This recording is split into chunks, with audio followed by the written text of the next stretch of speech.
Hello, everyone. My name is Gaby Golan. I'm a medical and clinical psychologist from Israel. I worked for many years, more than 20 years, in the Israeli National Hemophilia Center in Sheba Medical Hospital. It's the biggest hospital in Israel. And we have only one center of hemophilia and bleeding disorders. And I'll talk about the principle of pain management in hemophilia patient. Thank you for Orush for inviting me to present, and I hope I'll help you to understand a little bit about the pain and the way and the principles to manage your pain. Okay, the definition of pain is, as you see, the definition talks about emotional and sensory experience of actual or potential damage.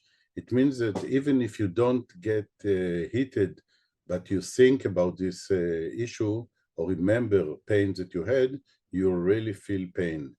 And also the emotional experience there is in the definition. It means that a big part, huge part of the pain is emotional and cognitive. And we'll talk about how we can utilize this definition to help yourself and other people to manage the pain.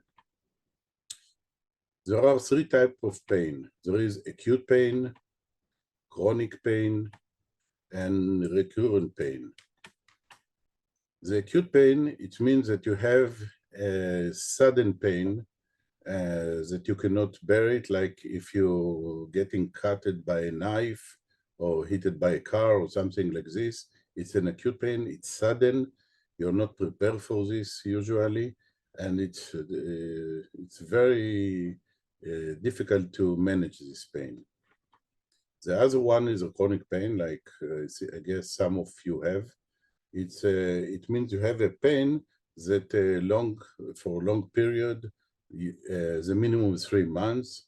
And I know from our friend from the hemophilia, usually there are people who suffer from this chronic pain for many years, like 20 years, 30 years.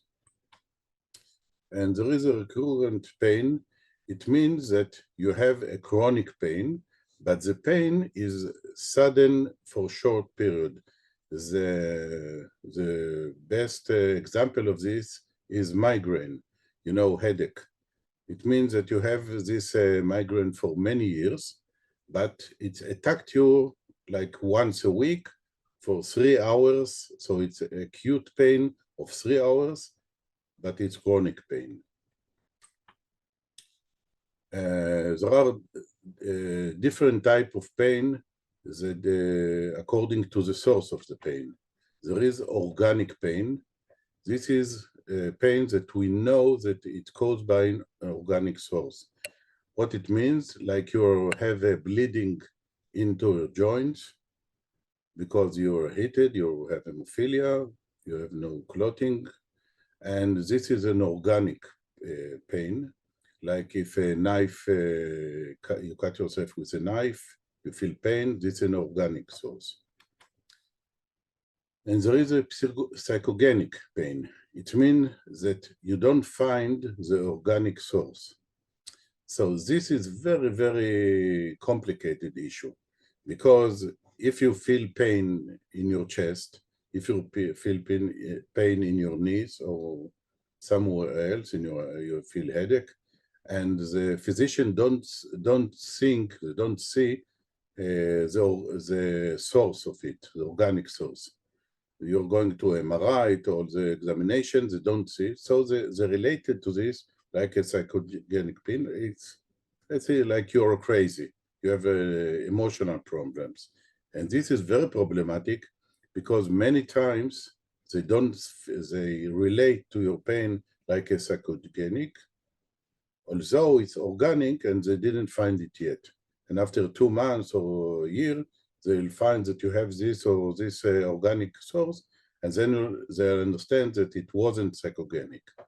And this is This creates very tense between a lot of tense between the physician and the patient, because the patient knows that it's real pain, it's not psychological pain, but the physician relate to this like it's a psychogenic pain. So it's very problematic meeting.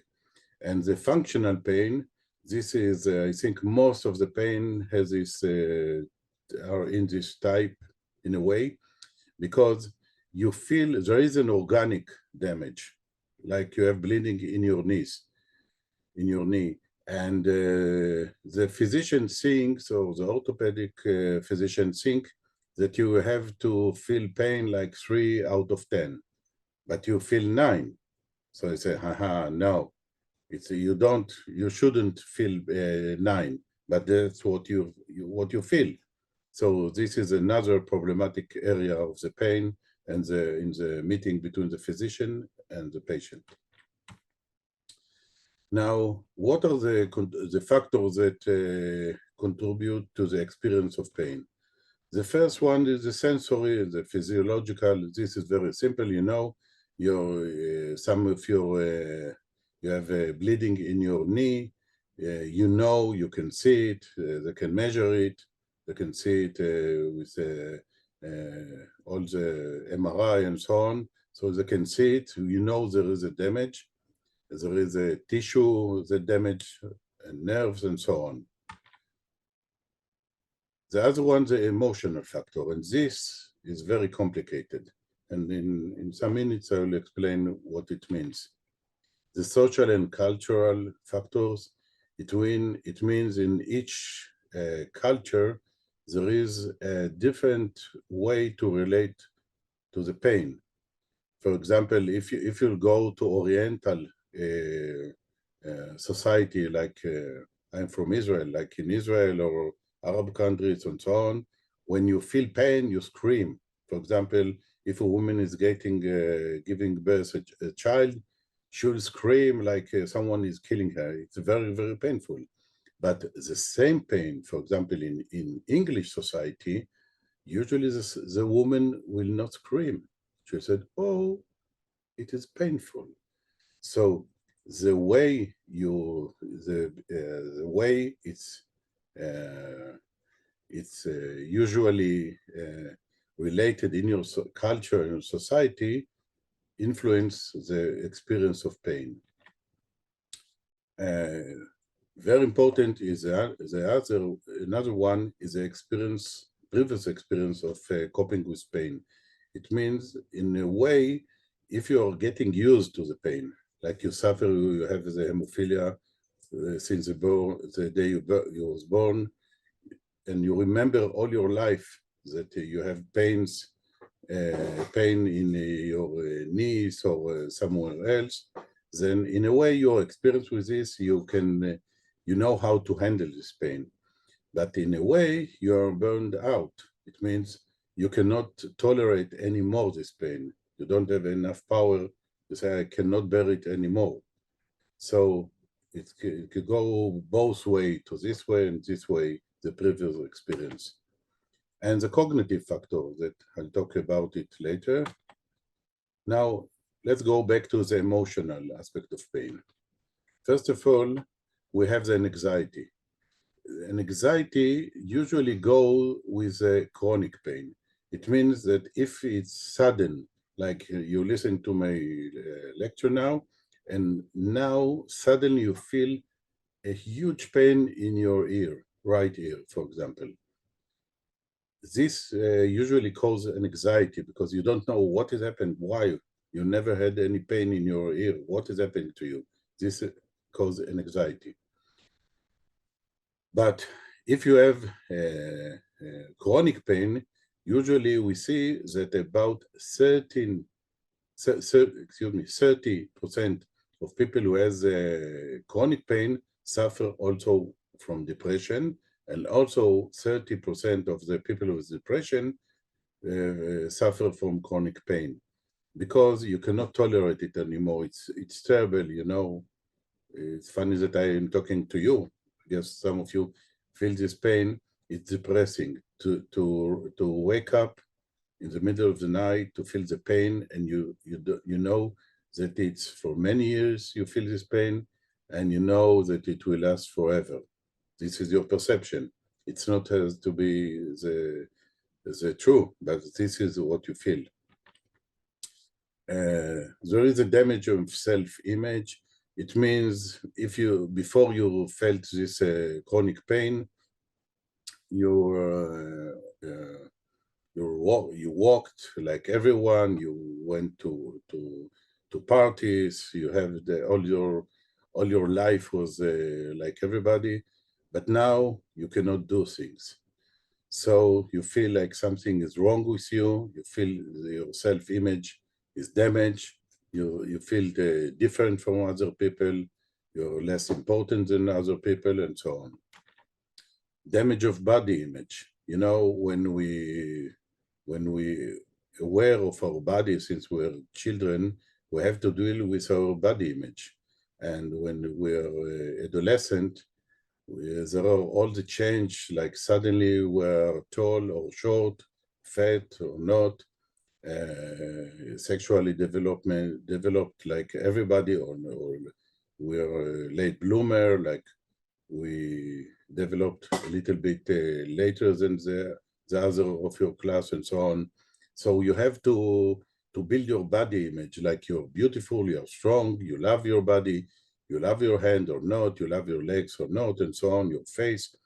And now when you feel the chronic pain, usually there is a damage in your body image.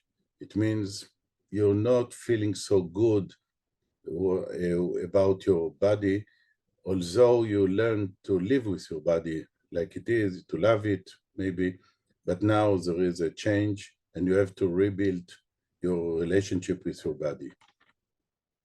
The helplessness, this is a terrible feeling, as you know all, that you know that nothing will help you, nothing. You know, if you'll move, it will hurt you. If you'll not move, it hurts you.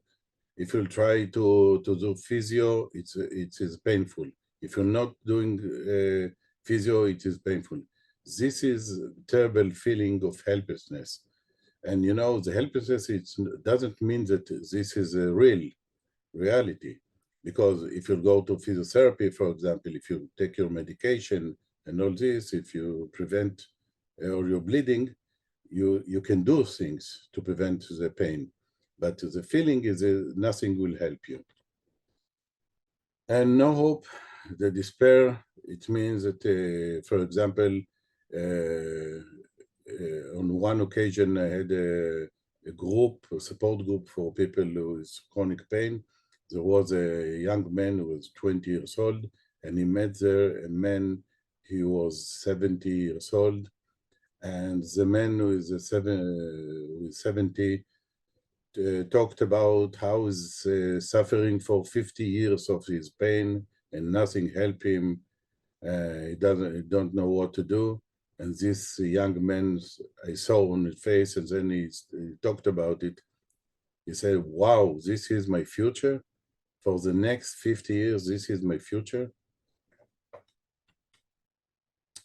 To be dependent on others, it's very, very unpleasant. We don't like it. We would like to be able to do what we want to do without dependence on others. But when you suffer from pain, it's part of the deal that you have to depend on others, to get help by others. Dependent on medication, this of course, feelings that no one likes. It means that you can ask yourself, and what will happen if I not have the medication? So now the physician gave me the right medicine that control somehow my pain. And now what will happen if I not have these medications? Anger, usually this is very common in a chronic pain. Anger about the physician, the words, God, your family, everybody, your luck. Shame, you know, in our societies, you'll not be so proud to tell everybody that you feel from chronic pain. Usually you're ashamed of yourself, like you're not a real man. You're crying of the pain, you suffer, you talk about this. In all the movies, usually we say as a model, like the hero is getting cutted, someone is shooting him 10 times and is still fighting. This is a model of the way a man should be, but it's only the movies. And when you feel you cannot act or behave like this, you feel shame. The guilt, sometimes you feel guilt for not taking the right steps before, like you didn't take the medication, you didn't go to the physician on time, you didn't go to physiotherapy on time, and this causes you the pain, so you feel not just anger, shame, but also guilt for not doing the right things. Burnout, it means you cannot tolerate it anymore. You know that it was yesterday, the day before yesterday, today, tomorrow, next week, next year. So it makes you burn out, like you cannot tolerate it anymore.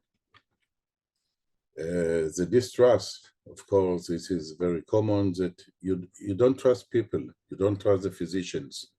It means that you have a lot of experience with the physician. They said that this will help you, and this will help you, this medication, this physio, and it didn't help you like you believed and you expected.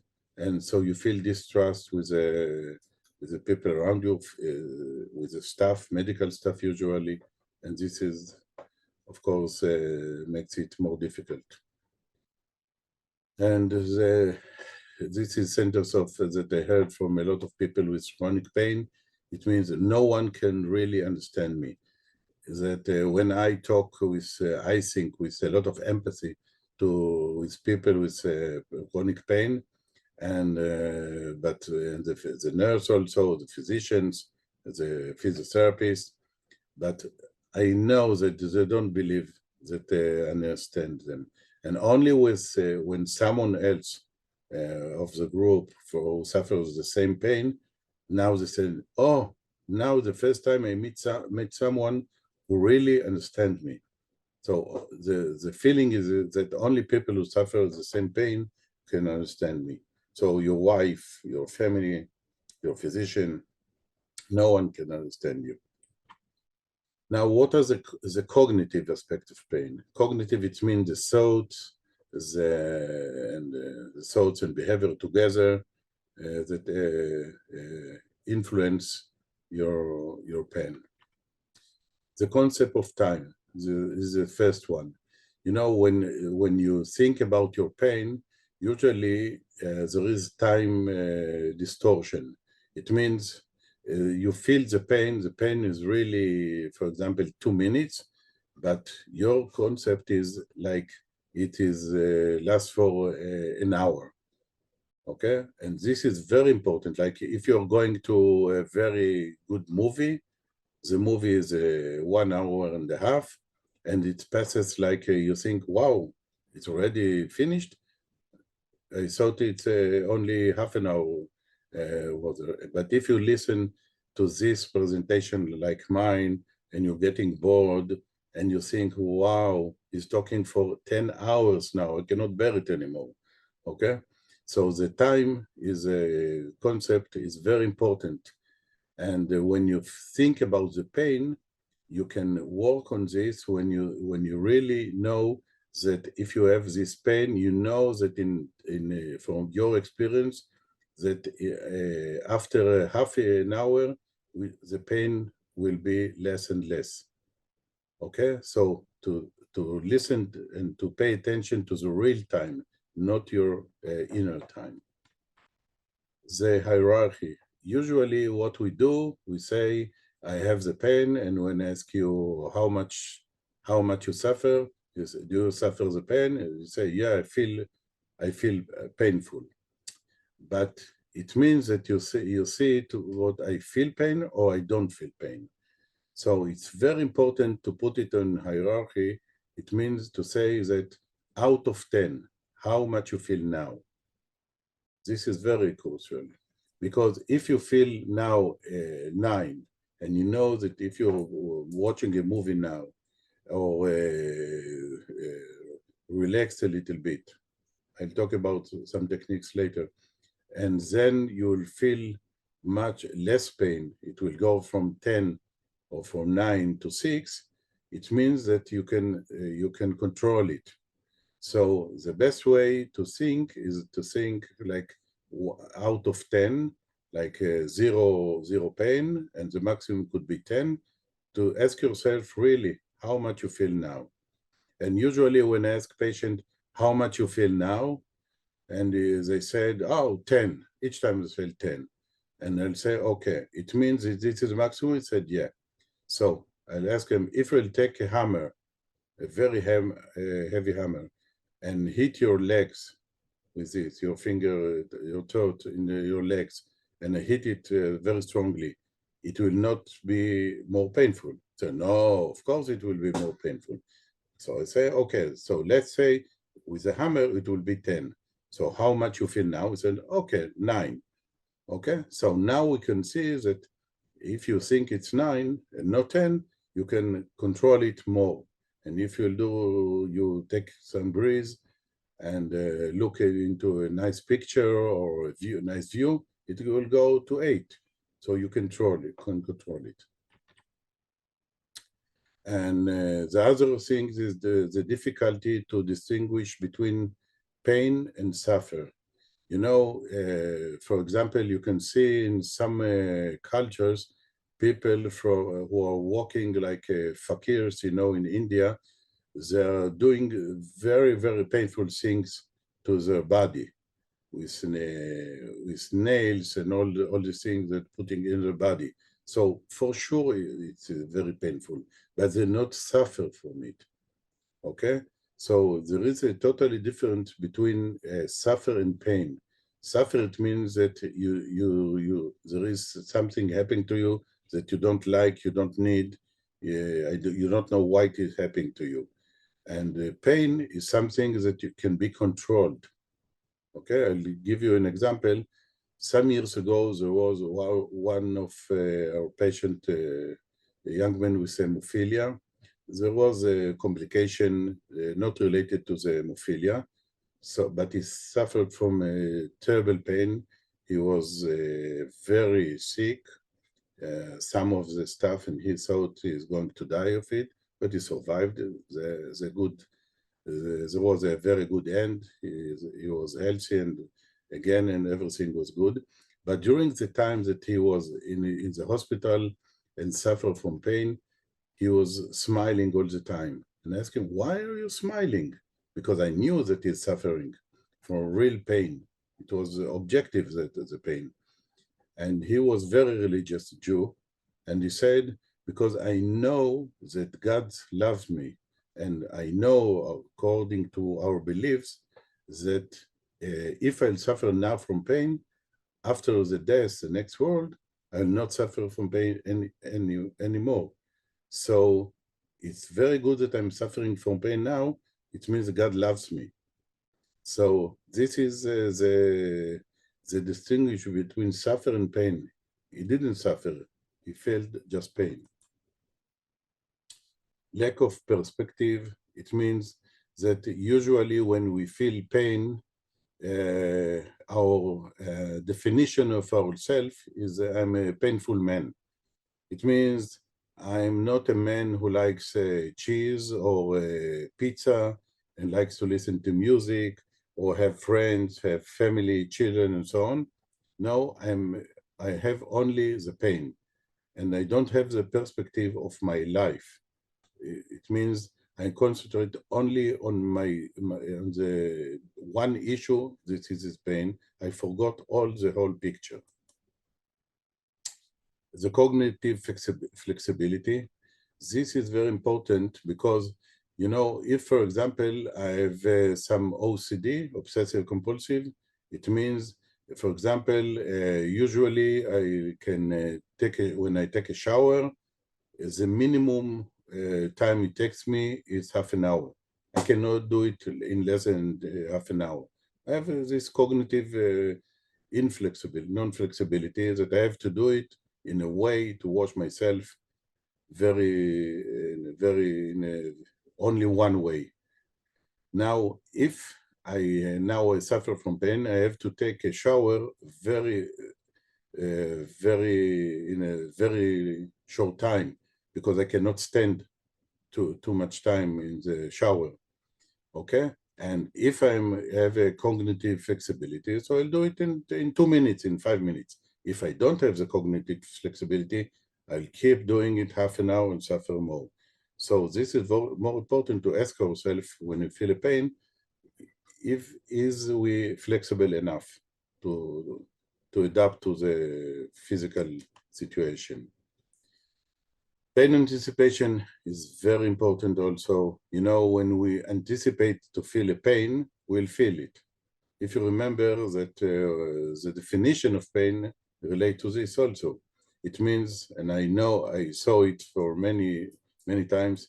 For example, if you anticipate to be infused in the nurse room, and she wants to infuse you with a syringe, and when she puts the syringe in your hand, you feel the pain. But also when she will not do it, she will just touch the same place with a pen, you will feel pain, although nothing happened to your hand. Okay, the pain anticipation influence it very much. Now, face, worldview, and meaning of the pain, like I told you about the guy from Israel, it's important. The meaning of pain, what do you think? The pain. The best example of this is for a woman who's waiting for many years to have a child. She had difficulty to get pregnant. Now she's pregnant. She's going to deliver the baby. She feels terrible pain, but with a lot of happiness, because there is a meaning to the pain.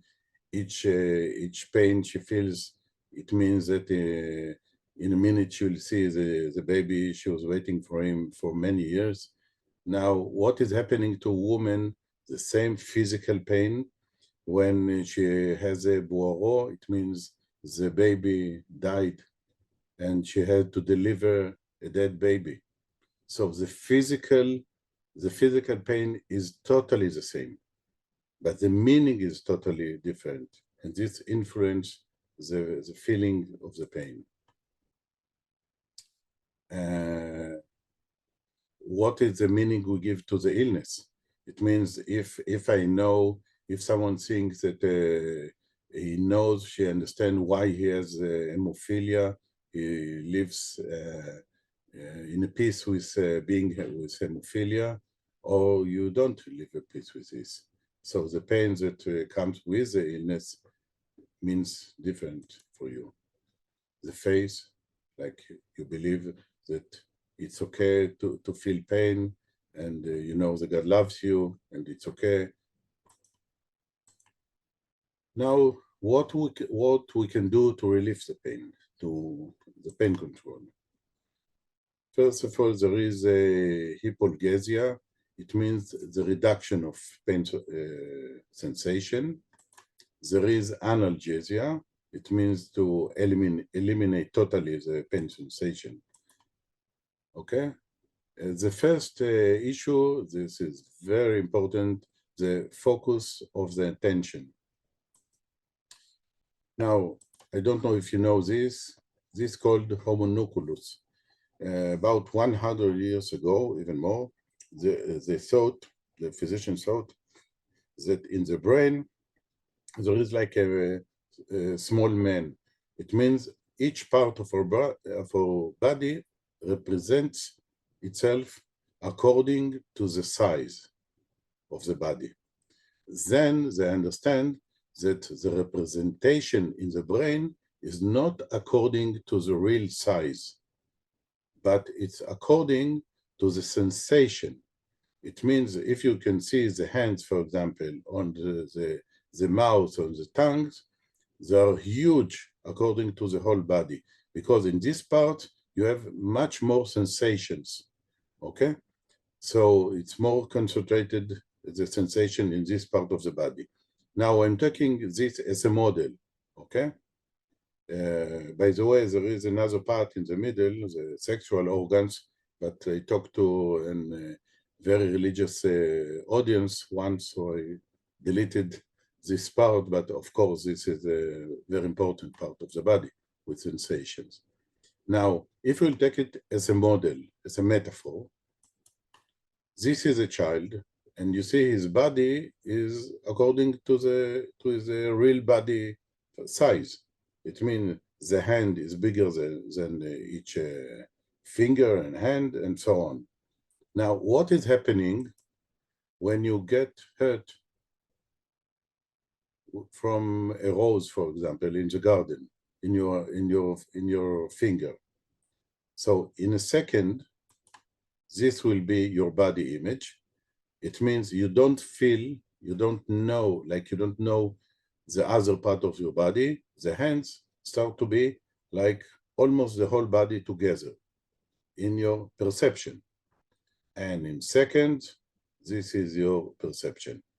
It means you don't feel, you don't have legs, you don't have a stomach, you don't have eyes, you don't have ears, you don't have nothing. You have this painful finger. And this is a problem, because when you feel you give all the attention to your finger, then you'll feel pain in the finger. So our aim is to take it back. It means to disturb your attention to the finger, and then you'll feel the pain like it should be.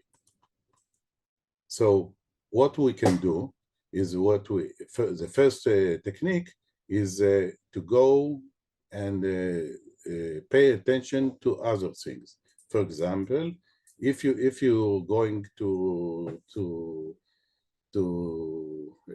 have something, any medical treatment, like you're taking a factor, for example, and you feel pain, if you pay attention to the syringe that is going into your body, then you feel pain. But if in this moment something will happen, for example, someone very important person or an actor will go into the room at this second, you'll not feel anything, for sure. Now we can use metaphors. What it means, we have the reality level. In the reality level, we have a problem. We want to find a solution to the problem, but there is a blockage. What we should do, we go to the metaphor level. We found the problem in metaphor. What is the metaphor of the problem?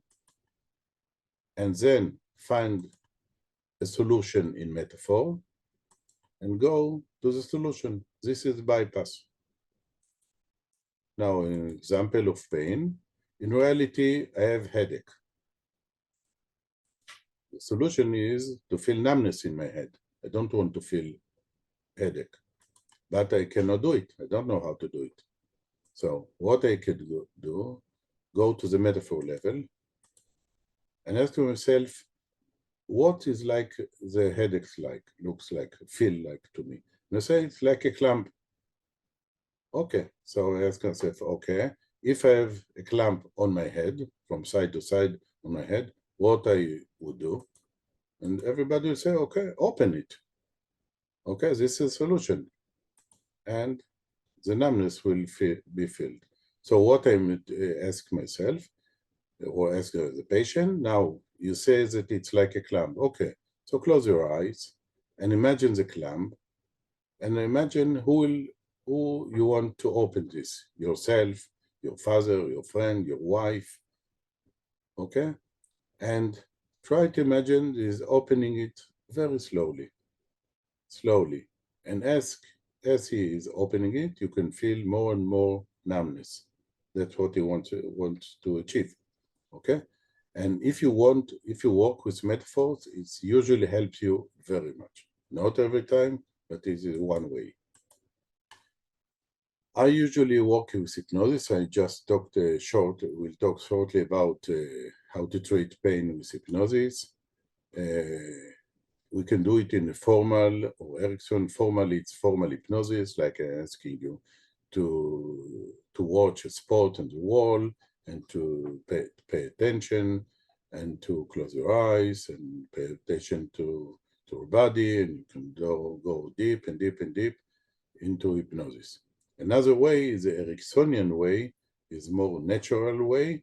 It means I just ask you to feel like you start to be, you're already in a field with flowers, for example, and so on, and give you some suggestion, give suggestion in hypnosis that will take the pain out of you, for example. Okay? Now, the relaxation by itself that we do in hypnosis, Ericksonian or formal, it doesn't matter. This is by itself, the relaxation cause a pain relief. This is very important because usually when we feel pain, we don't relax. And if we relax our body, our muscles, we will feel relief in our pain. The other one is to feel dissociation. It means you don't have to feel the pain. If you have a knee with pain, with bleeding, you don't have to feel. You can tell yourself that the knee feels the pain. The knee is not comfortable, but it doesn't mean that you will suffer now. It's a problem of the knee, not your problem.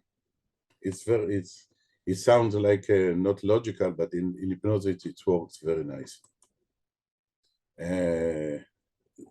You can also, in some cases, do dissociation between the pain. It means like your body is here, on the chair, on the bed, and you don't have to be here.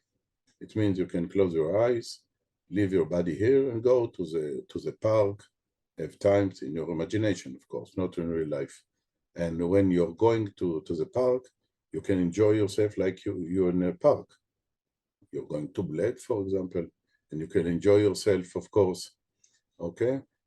So the body is here, but you're not here. And if you're in Bled, your body will feel pain, but you will not feel the pain anymore. This is good only for a certain time, of course. Time distortion, I talked about the time. You can imagine that the time when you feel pain is passing very, very fast. Age regression, it means we can go back to the time before you started to feel pain. And of course, if you imagine the time before you started to feel the chronic pain, you didn't suffer from pain. It means during this imagination, and when you remember this time, you'll not feel pain also. You can do hypnotic analgesic. This I like very much. You know, when you get a medication, there is also a placebo. I don't know if you know this word. It means that when you start, there is innovation of a new medicine. You always have to give, let's say, 50% of the people in this experiment of the new treatment, the new medication. Half of them you have to give them the medication, and half of them you give nothing. It means you give him medication that looks like the real one, tests are like the real one, the size, the color, everything is the same, but there is nothing in it. Maybe some a little bit sugar. And when we checked it in all the experience, you can see that 20, 30, 40, even 60% of people who get the not real treatment, the placebo, behave and feel and act like they got the real one. So if we can do it in real, why not to do it in our imagination? So what I usually do, I imagine that I'm taking medication, but taking it in all the details, like I'm taking the medication out of the box and trying to swallow it.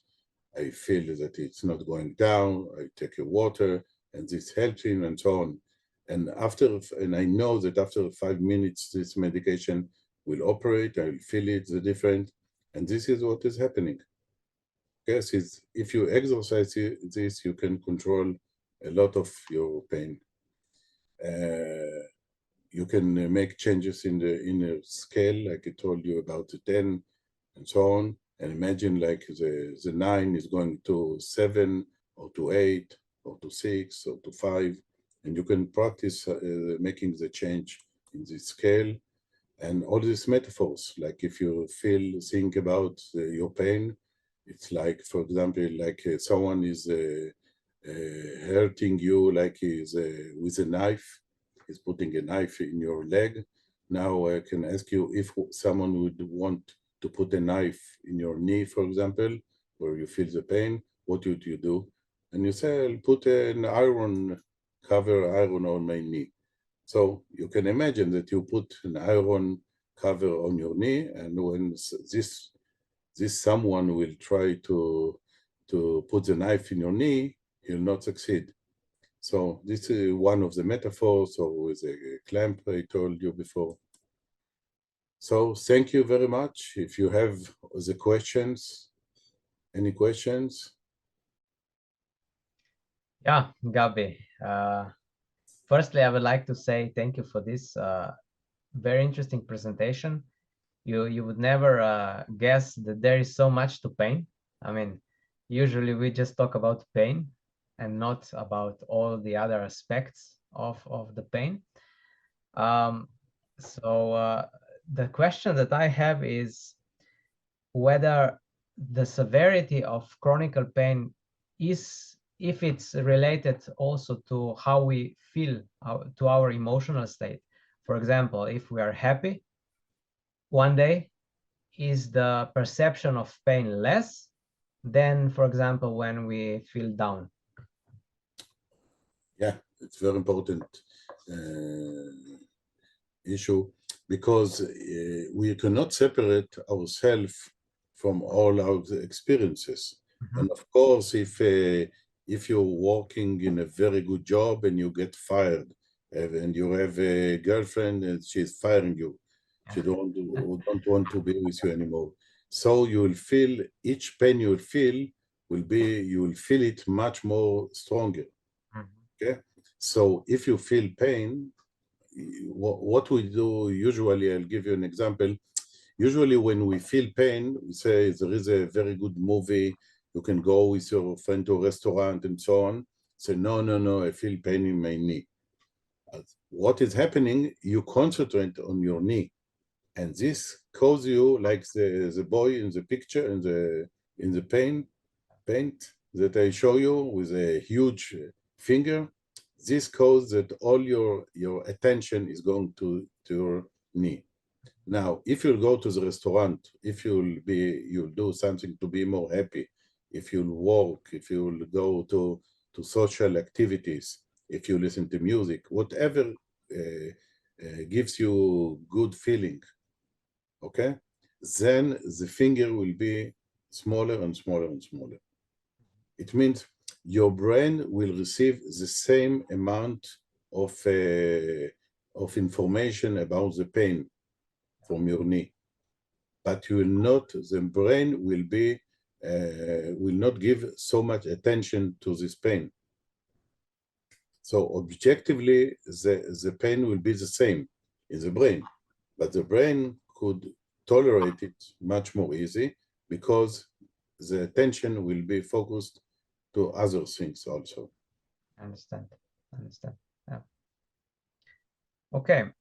I have one more question, and this is about, since you already mentioned placebo, I'm wondering, since this is also part of, I mean, since you're a psychologist, what about nocebo in hemophilia, for example, or maybe it's not really nocebo, it's let's say stress. Does based on studies or what does stress affect our bleedings and stuff like that? Yeah, of course. There are researchers, and also I know from my clinic experience. For example, people with hemophilia that during the in high school they have examinations. During this time, they bleed more. Mhm, And when they're on a holiday, they bleed less. mhm. Although there are more dangerous activities in the holiday, but Uh-huh. usually they bleed less because they are not stressed, they're happy, they don't like school, they don't like examination, and they're much more happy, so the bleeding are less. Of course, it doesn't mean that if you, I don't want to give the impression or the wrong information, like if you have hemophilia and you will be happy, you will not have hemophilia anymore. Yeah. No, of course not. But this can affect your bleeding, and of course, for sure, it could affect your pain. Because if you have chronic pain in hemophilia, you have to control it. You have to know that for this time, this period of time, I hope it will be short time, but for this period of time, there will be pain. But you can do actions that will change the proportion of this pain in your life. It means you will not have a pain man that also a little bit likes movies or parties or restaurant. No, you're a man who likes restaurant, movies, and parties that also has a pain. So don't let the pain control all your life, but be part of your life, only part of your life. Okay. And maybe really the last question. Does in Israel every patient has a chance to talk with you? Is this part of a regular, visit Yeah. with the doctor, or? Yeah, no. In Israel, in the center, there is a psychologist and a social worker. Mhm. Also give psychotherapy, and everybody could have access to both of us. So if someone wants to talk to a psychologist or social worker, you could do it for free, of course. And another issue, from my experience, I liked for many years, I did it, I've done it, is to do support groups. Mhm. Because if you want to talk to 10 people or 12 people with who suffer from pain or hemophilia in general, you have to take it for 10 hours. But if you have a group of 10 people, Yeah. it's much more efficient. But there is also another issue in these groups, is that you can learn from other experience. It means you didn't yet had a chance, or you didn't suffer from pain, but you hear from other people from the group how they feel, how they coped with pain. You didn't have the problem with a woman who doesn't want to be with you because you have hemophilia, but you can listen to other people who have the same problem. You can learn from their experience and or give them your experience and so on. So it's very efficient. I like this support group very much. Okay. Okay. Thank you, Gaby, for taking time and Yeah, for everything. I And hope right now, I hope I'll help you to yeah, control your pain in your life. thank you. Thank you. Okay, bye. Yeah, bye-bye.